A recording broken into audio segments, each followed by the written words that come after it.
afternoon. We could all take our seats and we can begin our fifth and final breakout session, continuing on from this morning's very exciting session with the ever-changing dynamics of aviation. Our moderator for today's session is Mr. Andrew Herdman, Director General of the Association of Asia Pacific Airlines, or AAPA as it's widely known. Andrew is well qualified to host the session as he's held the position of Director General since November 2004. Addressing a wide range of both regional and global policy issues which affect the industry, Andrew is committed to expanding the role of the association as the leading trade organization for international airlines based in the Asia-Pacific region. IAPA works closely with regulators and other industry associations with the aim of fostering the sustainable growth of international civil aviation. Prior to joining IAPA, Andrew held a number of senior positions with the Swire Group, the parent company of Cathay Pacific Airways, and associated aviation interests. Andrew is in good company today, as our panelists are no less impressive. We have from Seattle, Mr. Michael Murphy, Executive Director of the Boeing Company. She renamed me, actually, as Maple. But before I become, I'm sorry. Before I become Mr. Murphy, I don't mind, but I think he might. Michael Maple, Executive Director from the Boeing Company. With over 25 years of aviation industry experience, Mike is currently an executive in Boeing's sales and marketing organization, where his focus is strategy and new business development for customer fleet management lifecycle solutions. Since joining Boeing in 1991, he has held leadership positions in customer business analysis, which included airline economics, financial analysis, revenue analysis, and customers of the future groups. As the leader of the Airline Industry Analysis Group, Mike provided strategic insight into emerging trends and the policy implications for both the Boeing Company and the air transport industry. As the Director of Marketing and Business Strategy for Technical Services, he explored new markets, products, and services. His experiences in shaping airplane product strategy stems from working together with airline customers to develop operational requirements for the 777, 737, and the 787 family of airplanes.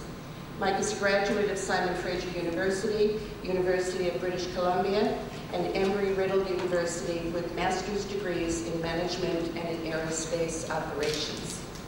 Our final panelist, again, who you met this morning, Azran Osmanrani, is Chief Executive Officer for Air Asia. Azran was appointed as Chief Executive Officer, the world's first truly low-cost, long-haul airline, in July 2007. He led the startup team that developed the business plan, raised capital, secured relevant licenses and approvals, acquired aircraft, and launched Air Asia X's first inaugural flight to the Gold Coast, Australia, in November of the same year. Prior to his appointment, he held the position of Senior Director of Business Development for Astro All Asia Networks PLC, a leading Asian digital satellite television and radio broadcaster. In this role, he led the startup and operational launch of Astro's international investments and joint ventures across Southeast Asia, India, and Greater China, having oversight management responsibility for a portfolio of over US $300 million invested in the businesses. Formerly, Azran was an associate partner at McKinsey & Company, an international management consultancy where he co-led its Southeast Asia corporate finance and strategy practice. Azran holds a master's degree in management science and a bachelor's degree in electronic engineering, both from Stanford University. He's 39 years old, 39 years young, a competitive ultimate frisbee player, a keen surfer and snowboarder, and has completed several full marathons. Prolific international speaker, he has been invited as one of the young leaders at the 2010 World Islamic Economic Forum and represented Malaysia as one of Asia Society's 2009 Asia 21 delegates. He is also a member of Young Presidents Organization. Thank you, and I'd like to turn the mic over then to Andrew. Well, thank you, and good afternoon, everyone. We're in the home stretch, session 5. I'll start off by making a few general remarks based on comments we heard this morning, try and set the scene and then explore some of the topics in more detail. And I hope you have questions ready from your own perspective. Some of the points that Michael mentioned this morning, we're in the mass transport business. Air travel, thinking back 60 years ago, 50 years ago, it's just over 100 years since flight became possible, manned powered flight. We've come a long way, particularly in the last 50 years. But just to fast forward to where we are today, we're part of the mass transport industry. 2.6 billion people fly. We can't count billions of people, except in relation to the size of the global population. It's around about 1/3 of the global population in terms of those numbers. I like to think of it in daily terms. It's 7 million people a day are getting on board a plane. So we're in the mass transit business. It's the affordability of travel is what's driven this. Travel is no longer a luxury. To aspire to travel, you only need to get to a certain threshold of income. And what we're seeing across this part of the world is people come out of poverty, get into middle income levels, they start to aspire to spending money on white goods, cars, and travel. So the industry's grown tremendously. 50 years ago, Asia was interesting from a travel point of view as an exotic destination for people from America or from Europe. Nowadays, Asia is a destination not just for people from those regions of the world, but also people from this part of the world. And a big driver of the growth in tourism is outbound tourism from big markets in Asia, led by the Japanese many years ago, subsequently waves from Korea. Nowadays, China and India are starting to embark on a huge spurt of growth in terms of outbound travel. Michael also mentioned the safety of this industry. It's so good you almost don't have to mention it. People take it for granted that air travel is safe. The most dangerous thing you'll do is cross the road on your way to the car park or the drive to the airport. I'm not joking. Air travel, out of about 25 million flights a year, there are probably 20 major accidents, of which 10 accidents involve fatalities. Even if you're involved in a plane crash, you've got about a 50-50 chance everyone walks away. In 10 cases a year, you have front page news and headline news on all the television. But in terms of the odds, when you fly, the cost of insuring your flight is something less than $1.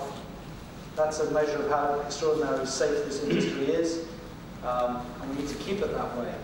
From a broader travel and tourism perspective, the roads are the more dangerous aspect of traveling, and that includes when you go on holiday. 1 million people a year are dying on the roads, 3,000 a day around the world.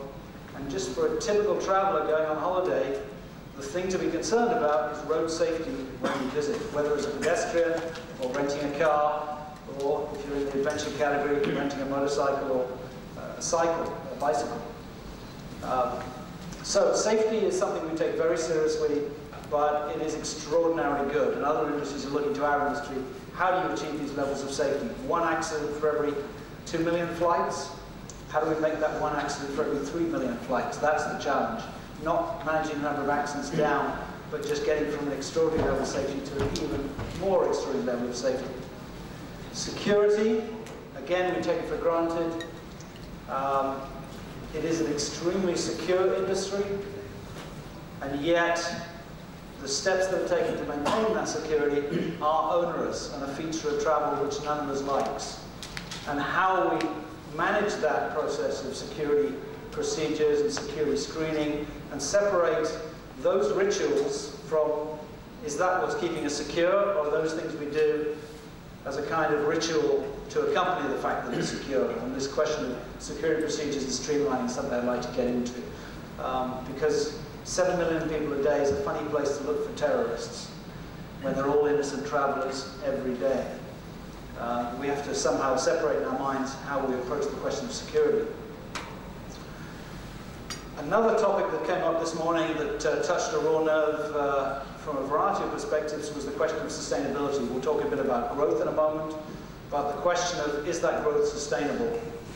I'm going to argue that the demographics, the economics are driving us towards consistent long-term growth, which is exciting from a business point of view, but the question of sustainability and whether the industry will face headwinds from a regulatory point of view, from the point of view saying, is that growth sustainable? What is the carbon footprint? Is the industry paying for its carbon, and so on? So the whole question of sustainability and the environmental challenges and what the industry is doing about it is another big theme, clearly, from this morning. I'd like to pick up on some of those topics.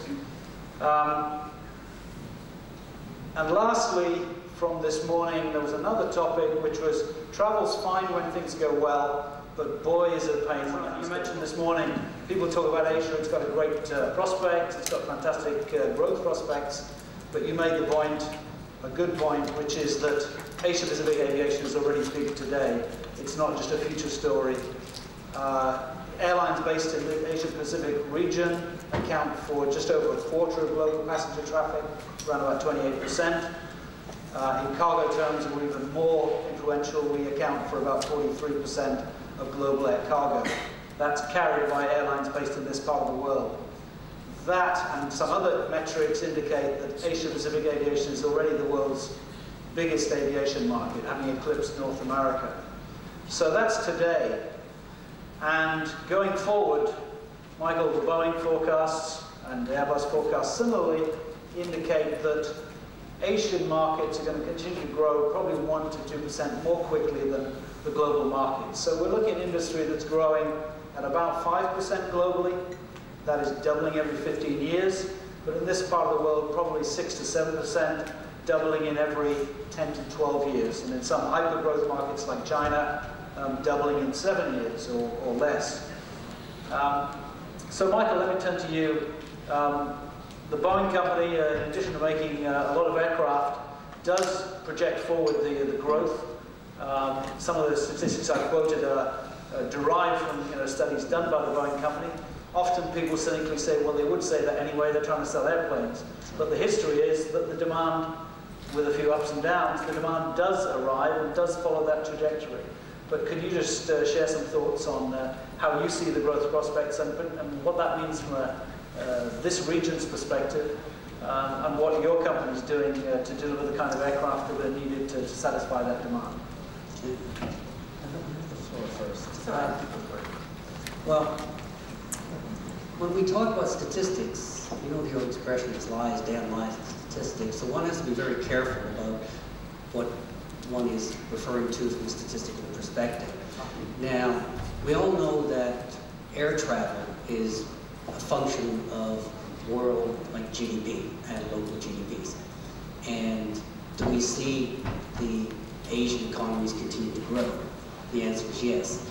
Now, when we talk about where we'll be in 20 years' time, and I mentioned this morning, and that's why I like to talk in round numbers. So twin aisles, we've got roughly 1,000 is in the forecast, and growing to around 3,000. Now, single aisles is around 3,000 plus, growing to around 8,000. And so where is all this growth kind of going to and from? So what's driving all that? So you really have to first off say, do you believe in liberalization? And if liberalization is truly coming about, then you will then find that there's much more opportunities and choices. So with choices, what do passengers want? Well, they want to be able to, one, go on a flight that has a nice departure window, arrival window. They want point-to-point. They want basically a in-flight experience that is not a hassle factor. So all of the attributes associated with liberalization is apparent when we look at the Asia-Pacific market, related all the way back to GDP growth. And the reason I suggest we be careful about the statistics is because when you hear these numbers like 5 and 6, 7%, they're actually talking about like RPKs. Now, if you talk about actual machines, which I'm talking about being added, the number is 3%, 3.3%. So one has to be very careful because all of a sudden you're talking about numbers twice. So if we actually look at this 3% growth, is that a sustainable number? And for everything we've looked at, as we look backwards, the answer is yes. So we move from the ideas of liberalization, and then we then say to ourselves, well, what is actually happening to the business models of our customers? And are they restructuring? Is the industry consolidating? All of the low-cost carriers, are they coming into the market? Do we see a fundamental structural change that's happening there? And what we see is the brands that are here and the ones that fly here. Lest we forget, when we talk about the market, we're still talking about global brands, such as the mergers with Continental and Northwest and whatnot. We see that as a very positive sign as to restructuring. And if you look at what they're doing, their yields are great. They're continuously refreshing their products. They have intimate, detailed customer knowledge.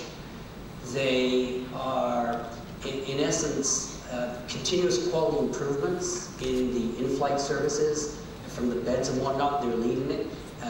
They are working so that leads into kind of the area of the technologies. And if you look at how they're using the advanced technologies, both from the data mining for the frequent flyer programs, to moving into the radio frequency identification, the RFID technologies, to looking at the use of smart technologies for check-in and whatnot, we see a simplified, we see a very solid progress. So going from liberalization to industry consolidation to eventually being global brands, and the deployment of digital technologies, all of those together creating a true global world, and it looks very good.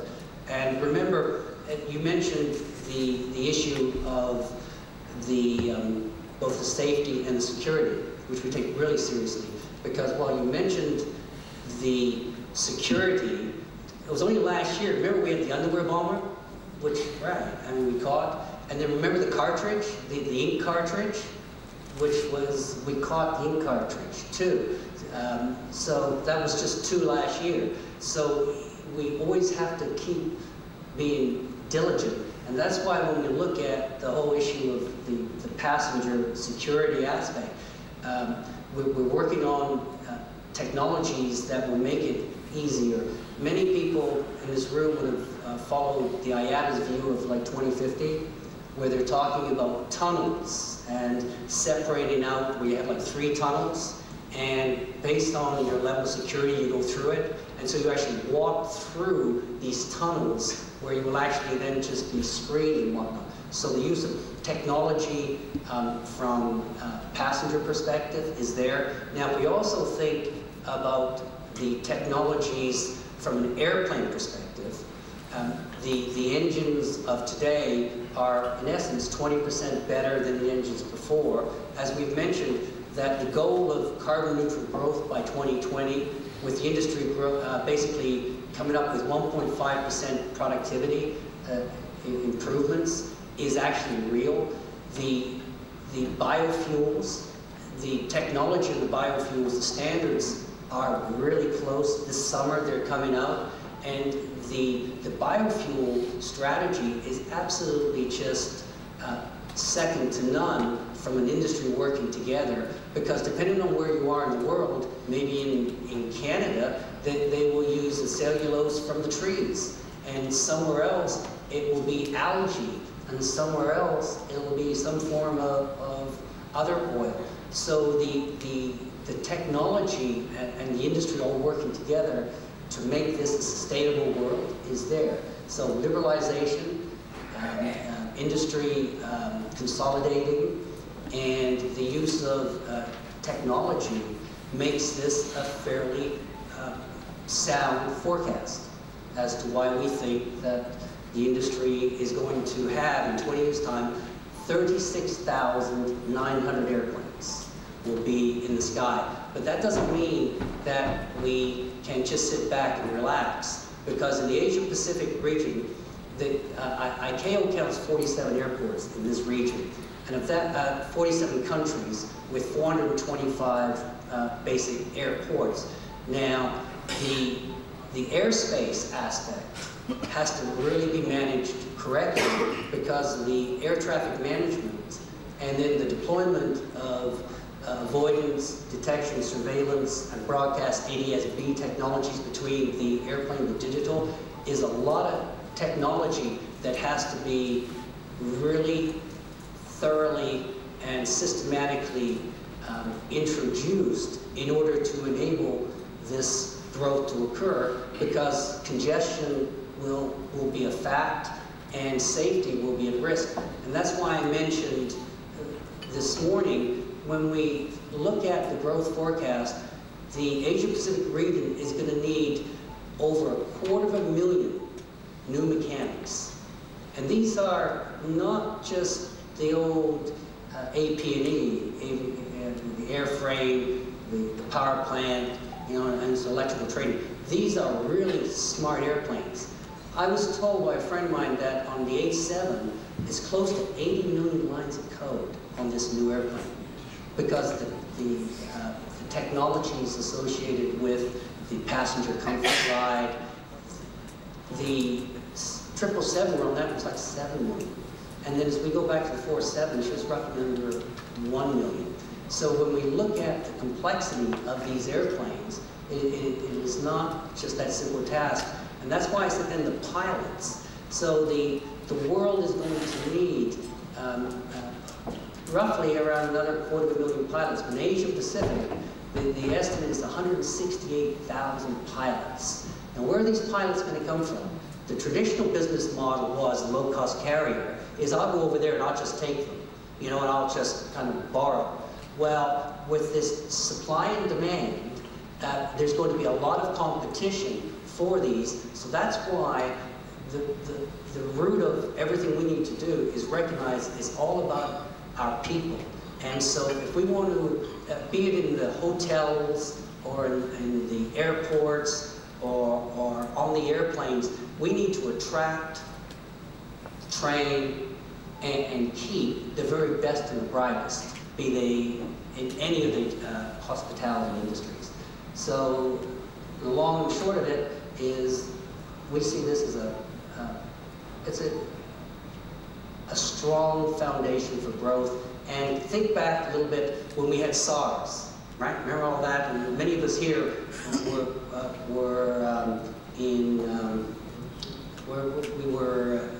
where the sun shines in Bali. In Bali. And I remember going through Hong Kong, you could shot a cannon through there. But the good old Pathet people were there in Bali just because we're not going to let it win. Then the N1H1. And so we have these hits. And then many of us remember the financial meltdown in the late 90s in the Asia Pacific, where a lot of people were saying, go to Asia, you can get your Rolex real cheap because they're all on sale in Thailand and whatnot. So the travel was kind of going there. If you think of the 2008 and 2009 meltdown we had, what industry basically was able to be resilient and come through it was the aviation sector. And now we've rebounded, and now we've got the traffic. So irrespective of the hits, I think they call them the swans this morning, we come back and we continue to grow because the world is getting smaller and the world needs transportation, and we're at the very heart of it, the aviation industry. Your response makes it sound like aviation is as complex as a Boeing plane with 80 million lines of code. Well, actually, if you think about it, it's a pretty complex business to take somebody halfway around the world in a safe, secure, nice environment. I mean, it's pretty But straightforward. on the other hand, I two didn't have- clicks of a mouse. I didn't have any experience in aviation, and I figured it out. It's not. Oh, well, sure. It's easy to say, but if you actually fly an airplane and you or have to get in there, get your hands dirty and take apart a box, and then under pressure of 15 minutes to get a turn time around to make sure that that box, that line replacement unit is in there, it's in there correct, and whatnot. Someone said that no technology is really successful until it becomes invisible. So electricity is invisible. You flick the switch, and if it doesn't, that's really strange. Yeah, the connection between a power station and the light bulb or the appliance. So I think we've been quite successful in making air travel simple enough that the complexity is hidden. And you would certainly argue, Azran, that you know, a fresh mind, a clean sheet of paper is the right approach to saying, never mind the complexity, what's the simplest way we can do?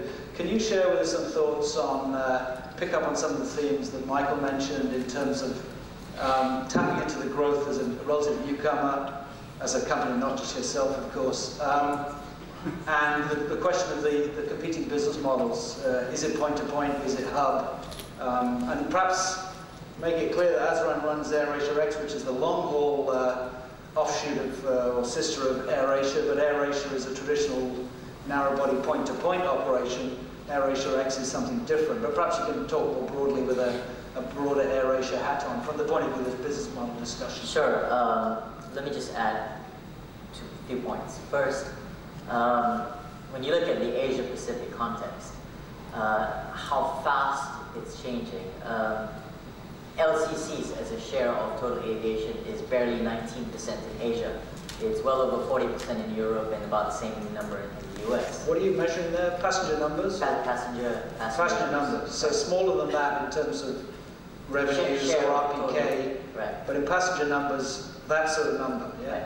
But in Malaysia alone, it's already at 40%, the same levels as Europe in less than half the time it took for Europe, within a context of a GDP per capita that is, an order of magnitude less than Europe, less than half the credit card and internet penetration of Europe and America. So that just shows to you how fast it can grow. And that is still, again, barely scratching the surface because that's only really measuring the regional flights, right? But when you start thinking about, when Michael says wide bodies are going to grow bigger than narrow bodies, in the Asia-Pacific context, absolutely, because we've got Korea, Japan, China, India, Middle East, Southeast Asia, Australia. You can't fly and connect to these places with just the small narrow-body aircraft. The other interesting thing is, yes, LCCs have been driving this phenomenal growth rate, but who is the passengers that are traveling? And when you look at our context, the tourists who are coming in are actually spending as much, if not more, than the traditional base. And you can look at either at a macro level where Tourism Malaysia statistics on tourism spend in markets like Australia where we've grown it by 25%, average tourist spend has not decreased. So they're still spending the same amount of money, they're still staying at hotel rates. At our level, in terms of our site that also sells hotel rooms, we sell as many 4-star and 5-star hotel rooms to our passengers as we do to the 2-star and 3-star hotel passengers. So that just goes to show you the type of people who are flying low-cost carriers. And lastly, anecdotally, just look at the number of Chanel and Louis Vuitton bags that are coming off our Paris flights. So these are not backpacker type tourists who are staying in $8 a night bed and breakfast type places, but people who are spurred to travel because of the affordability, the aspiration to want to go beyond their traditional places closer to home. Lastly, I think just to throw in is where that growth is happening. I don't think it will happen at the same rate across the different markets in Asia Pacific. I think the hyper competition amongst tourism destinations will accelerate. You will see winners and losers in terms of destinations that are really aggressive, forward-thinking, are able to put together a great total integrated mix of infrastructure, product, and supporting services that will be, miles ahead of others. And I think it'll be a very interesting contrast to compare what China has done versus India in that respect, in terms of attracting inbound tourists. And these two markets are great for outbound tourists, but there's a clear difference between their respective abilities to attract inbound tourists into those markets. Just to go back to this question of the penetration of LCCs, in revenue terms, the LCCs in Asia have only taken about $5–6 billion a year out of a market of over $100 billion a year. That's because it's short haul and it's low fare with no premium component. So you can look at that both ways. It's a fantastic growth opportunity for the LCCs that execute well. There are some who don't, but there are one or two, including Aviation, that do. So there's pretty much unlimited growth potential, you could say. But by the same token, the legacy carriers, the full service carriers, the network carriers, the airlines, whatever you want to call them, are still taking $90-something billion a year, still seeing growth, albeit at slower growth rates. But they're still seeing growth. So the old thing about Asia is that different business models can win at the same time. And this is the first part of the world where a successful low-cost, short-haul, point-to-point operator has embarked on a serious attempt at longer haul using wide bodies, AirAsia X. And the other successful example is Jetstar, which has gone from being a domestic point-to-point short haul to saying we're going to do some long-haul flying as a daughter of Qantas. But again, long haul means wide bodies, same sort of aircraft you're operating, the same sort of aircraft we're all operating, because those are the economics. But I think it's kind of a red herring in a way that we have this need to brand something as an LCC. So let's just flip that for a moment. Let's assume that the world all becomes low-cost carriers. So then what does that mean? Then there's no-cost carriers, and they're all just carriers, right? I mean, so it's just a word. And I'd like you to stand back and think for a moment about who really was the low-cost carrier. When Herb set up Southwest Airlines, and he did it. And I have friends at Southwest, and I've worked over the years with them, especially on our next generation, our 37 replacement. And we listen to them, and if you look at the stage length now of the Southwest, and now they're doing interline, and you now look at the Southwest business model. Now, I can tell you that if you look at the best revenue management systems in the world, which cost multi-millions of dollars, and you need a lot of sophisticated individuals, you find it at Southwest. They have like 9 fare classes, even though you think of one. If you look at systems operational control, in order to go faster on the runway, in order to get basically 2 turns more compared to anybody else, their systems operational control and their use of technology is second to none. It's like being in the Star Trek at the Enterprise. You look at what they pay compared to, I guess some other airlines that are in Texas, they pay better. So what am I really saying? Is it's all about productivity. Why they fly one airplane type. If you look at when they go into a city and you study their route structure and you look at their frequency and how they use the S-curve mathematically in order to do it. If you look at their operations research group, and I work with their operations research, some of their mathematicians they have at Southwest are second to none. If you look at their routing structure, because remember when you route your aircraft, you do that for both maintenance purposes and for where your crew are going to get on board. They have that perfect across over 543 places where they do their maintenance at 11 and 3 main bases. It's all optimized like this. So when you hear the word low cost, it's not about being cheap, it's about being productive.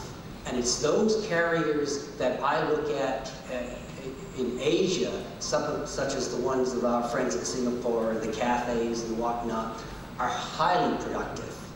And that is the important thing. So you can take the back of a 777 and you can actually allocate at the marginal cost sufficient enough number of seats on that market to match any other competition coming in through the use of technology.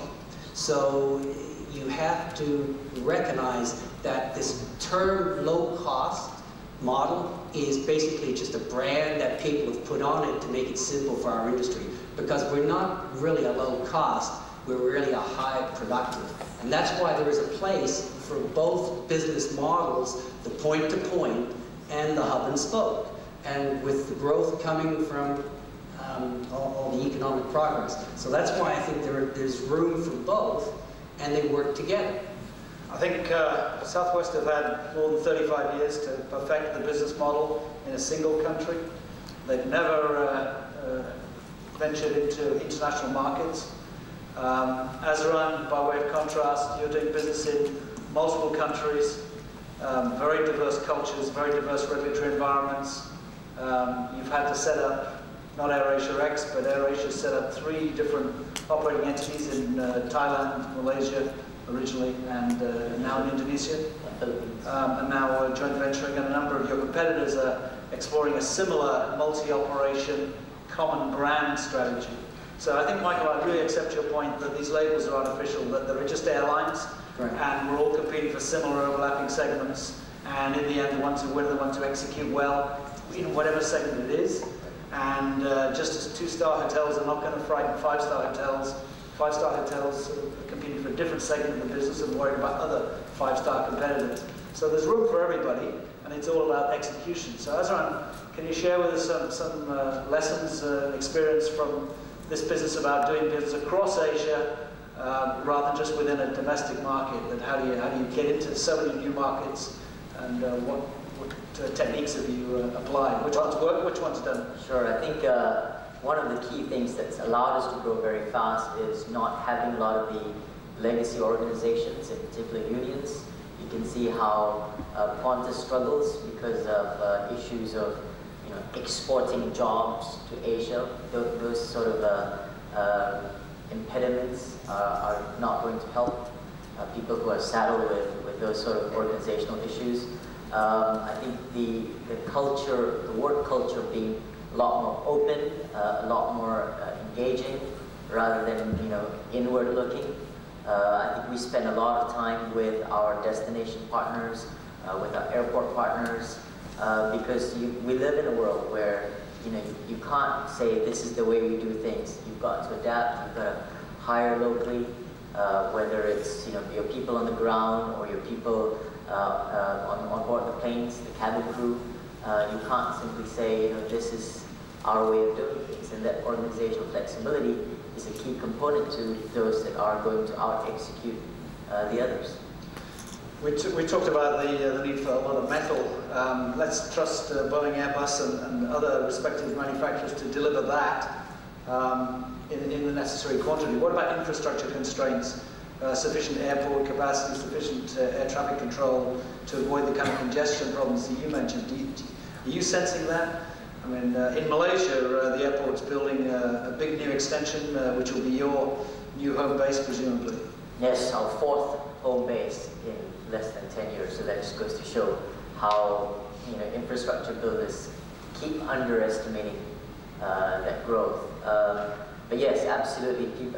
Places like Delhi, Mumbai, significant infrastructure issues. Beijing, is on the cusp of being the world's biggest airport, but still, being held back by a lot of slot constraints and military air traffic rights and slot issues, airway issues. So I think the bigger cities are going to face that, and that actually creates an opportunity for sort of the next in line destinations, because when you can provide a good, reliable infrastructure that doesn't have those constraints, it is a competitive advantage. And I think, given the dependence of the wider travel tourism business on aviation, we have a collective interest in trying to alert governments to the fact that You don't wait for congestion to pop up before you say this needs to be addressed. It's too late then. You've got to anticipate, and as Ezra says, anticipate the growth, albeit with reverses and ups and downs, but it's fairly predictable. We're going to need long-term growth, and we need infrastructure investment and the training of people that matches that. Can we turn now to talk a bit about, to go back to the theme of sustainability and the environment. Airplanes are getting more and more fuel efficient, as long as you keep buying new ones. But every new airplane we put into service has an efficient economic life of much more than your car. It's got a lifetime of 20, 25 years. So although the technology is evolving, the pace at which it finds its way into the industry is really a function of how much growth there is and how much the long-lived established aircraft are there.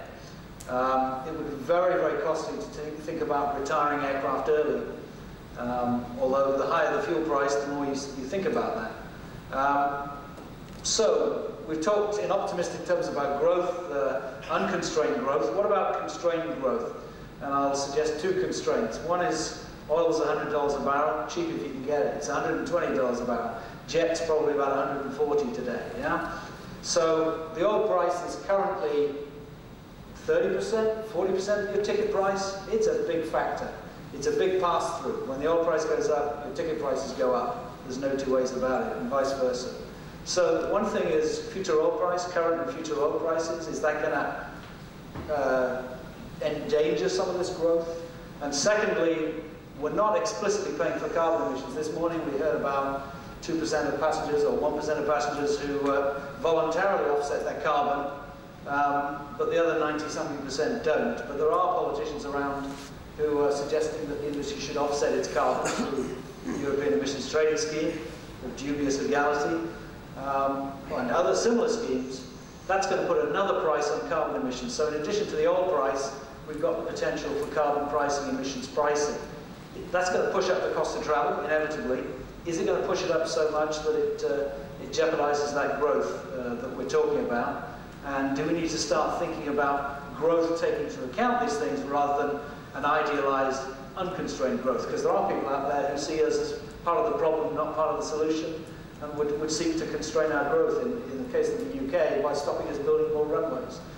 You know, I think this morning was a bit cheeky of Richard to ask people in the room, you know, how many people pay for carbon offsets. It's a bit like asking, you know, people, how many of you had Facebook accounts 5 years ago?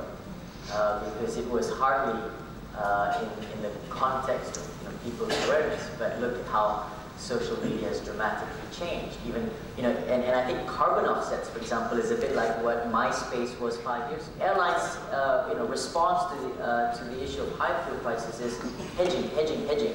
You know, no airline in the world has ever got a sustainable competitive advantage year on year based on their fuel hedging, right? But there's not enough discussion about how can you radically change how much fuel you consume.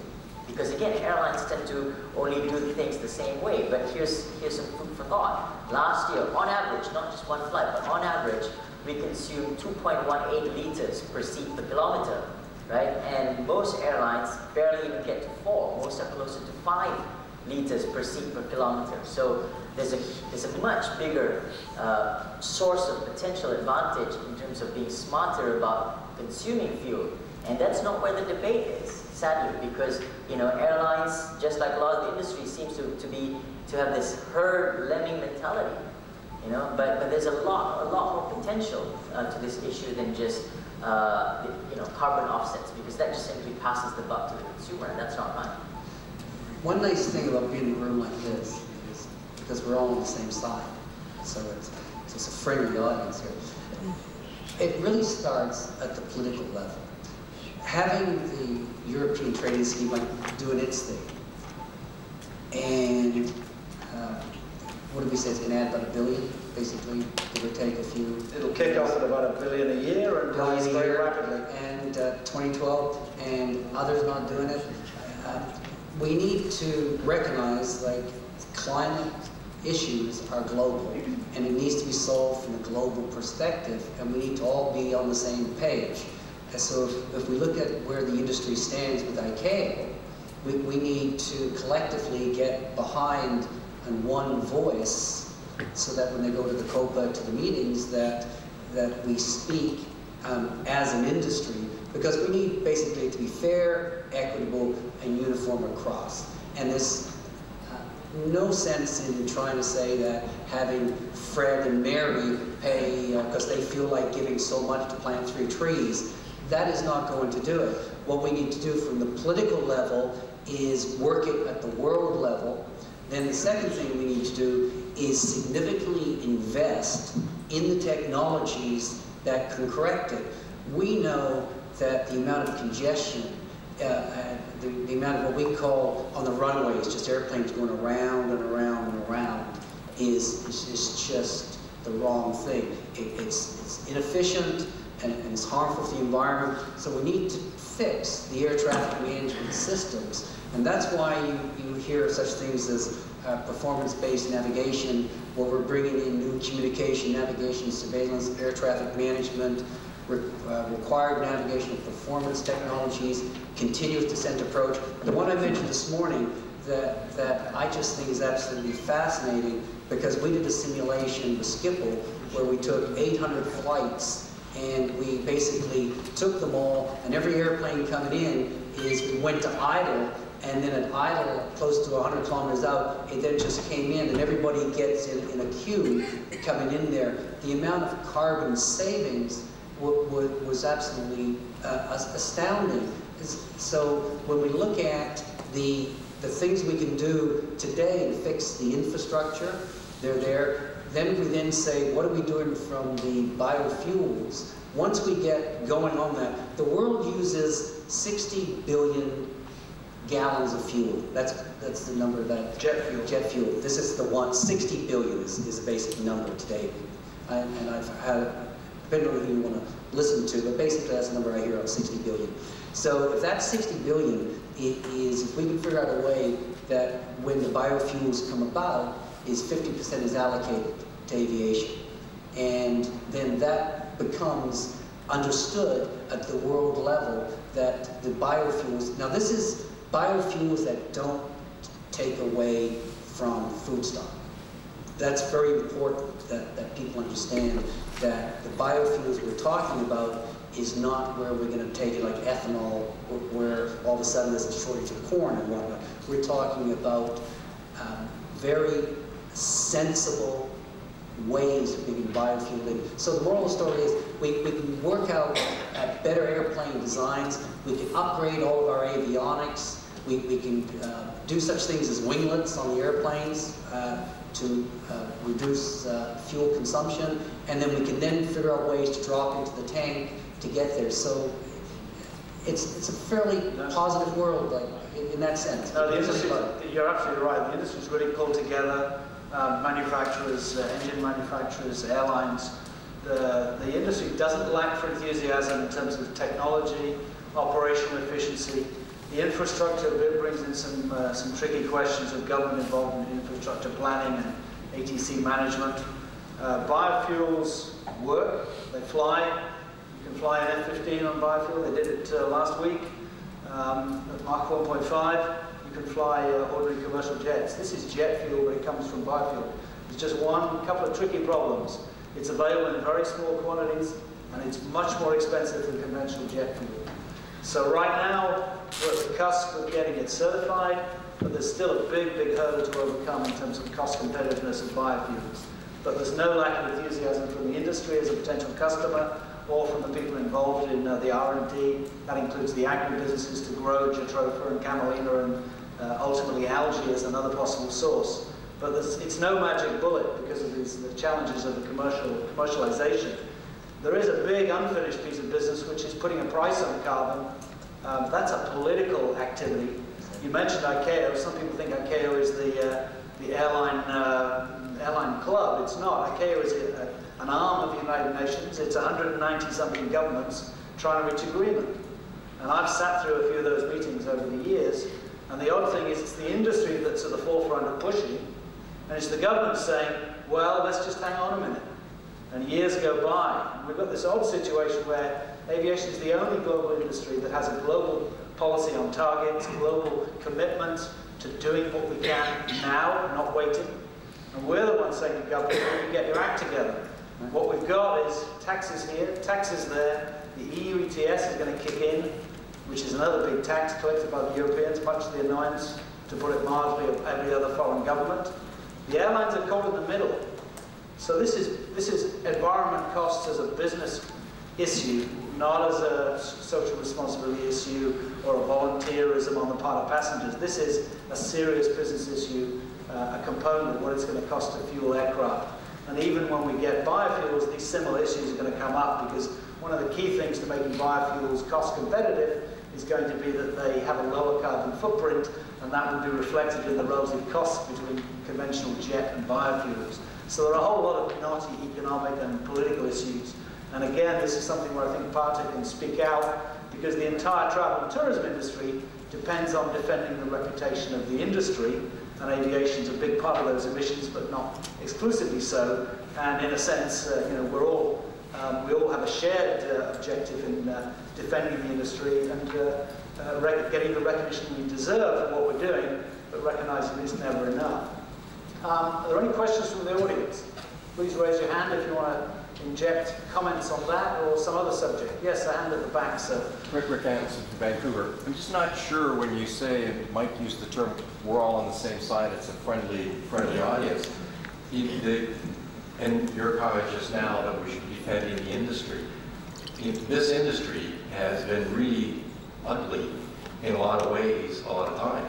And the airline industry specific was really late into the game of any cohesion in their messaging about explaining how they were addressing some of the issues that consumers said and social activists said were really high on their concern list in terms of damage to the environment. And you may have a great story to tell. We as an industry may have done more than gets out there. But governments, by and large, are enabled by their voters. And their voters don't balk at a lot of that stuff.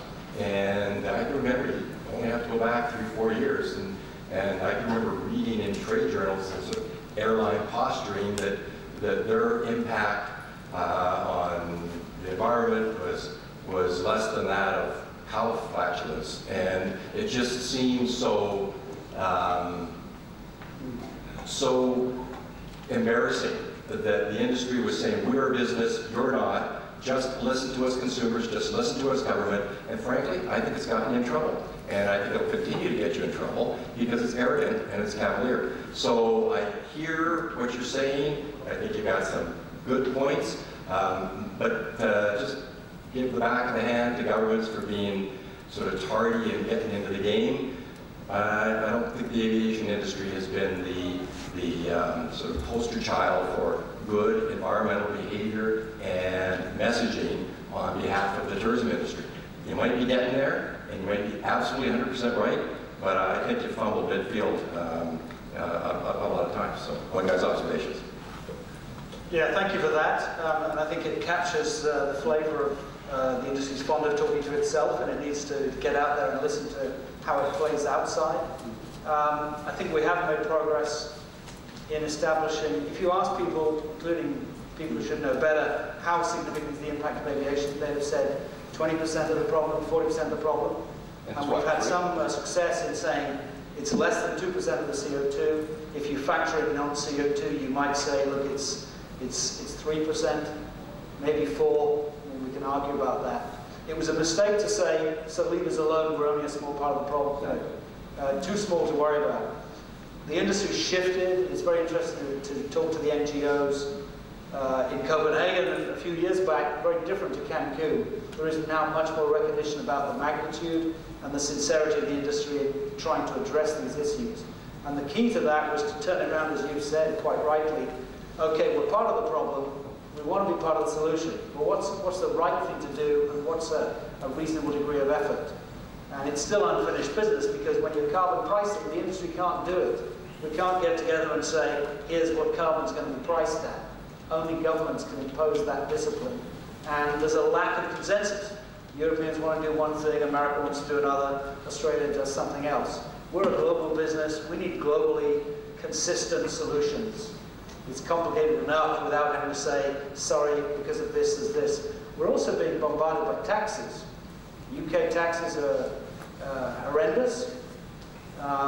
You know, 85 pounds is 120 bucks US for a long-haul flight economy as a tax.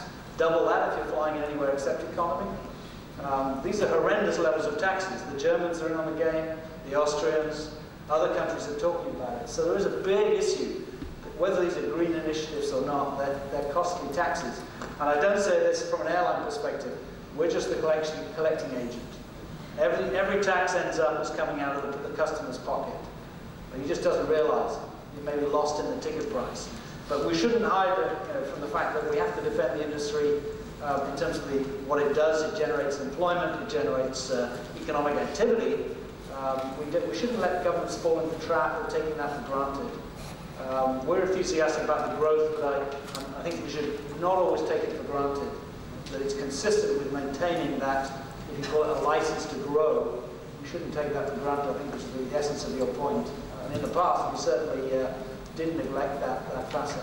Yeah, Rick, you're bang on. And I can recall like 5 or 6 years ago having this conversation with a lot of friends at Boeing. And remember, the manufacturers, in essence, it's an engineering shop. We are primarily technical people. And as most engineers, they like to have it right before they make a decision. So what they didn't want to do is speak out of turn. And in retrospect, many people say that we should have stood up sooner and participated versus just being silent and the 2%. And then as many other lobbyists then took over, we then all of a sudden were behind, and we didn't do a good job of getting our messages. What we did do is get a good job of getting Airbus, Boeing, Pratt, GE, Rolls, IATA, ICAO in one room, and then with the Shell and the oil companies to say, okay, we really got to do something about this. And it's all very fine to talk. Talk is cheap, vision is cheap. So it's really about execution. And then we then said, how are we going to execute? And that's what Andrew has brought it really down to, is in about 3 months, there actually is going to be a standard out there. And then the industry is able to say, okay, we know this biofuel, we can go for it. Such things as mundane little things such as engine washing. That's something that we can save 1,000 kilos a year by engine washing. We're doing things like that. We're scrubbing the airplanes. And much of this, by the way, is because of cost efficiencies. It just so happens for every 1 gallon of fuel, it equals 3.x of carbon. This is an exact ratio between the two. And so the airline industry is trying to find every conceivable way to not basically spend on fuel, because fuel is so expensive. So we're taking everything from single engine taxi out. But that sounds a simple little thing to do. Well, it's not quite as simple. The actual hours that are on that engine, we have to know exactly how many engines for life-limited parts that are on there, so that the safety procedures on the flight deck, so as we then modify, so a simple little thing, say, why don't you just taxi out with 1 engine? There's a whole lot of procedures that needs to happen. Now, the world is changing. I was trying to think of a good example. Pilots in the United States were told to position and hold. You know what they now mean? They had to retrain everybody. You know what it now says? Hold and wait. Now that sounds funny, that position and hold versus hold and wait. So the FAA was position and hold. And people say the FAA never changes. You know, the Yanks, they stick the way they are. Well, the global world expression for the pilots is hold and wait. So they've had to now take all the air traffic controllers last year in the United States and the pilots and send them to training to learn to say, hey, hold and wait, because hold and wait is the international language to stop runway incursions. So if you'll hold and wait, I'll let you buy me a beer. We've run out of time. Please join me in thanking my panel members for their contributions. Thank you for your time.